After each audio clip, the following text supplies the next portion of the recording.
The third piece of evidence that Christ rose from the dead is the transformation of the apostles. Before Christ was crucified, they were a bunch of wimps, Christ deniers, Christ betrayers, Christ deserters. But after Jesus rose from the dead, they turned into deeply committed followers of Christ. So deeply committed that they were willing to die for what they claimed to have seen, the dead Christ risen from the dead. Peter, Andrew, Philip, Simon the Zealot, James son of Alphaeus, Bartholomew were crucified.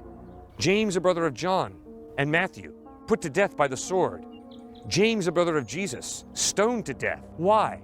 They stood before Roman soldiers, and the Roman soldiers said, "Say Caesar is Lord and live, or else maintain that your Jesus is Lord, that he has risen from the dead, and we'll kill you for it." Every single one of them said, "I have seen Jesus risen from the dead." And they died, not for a belief, not for a philosophy. They died for what they claimed to have seen, the dead Christ risen from the dead. Because Jesus is risen from the dead, his claim to be God in human form is true.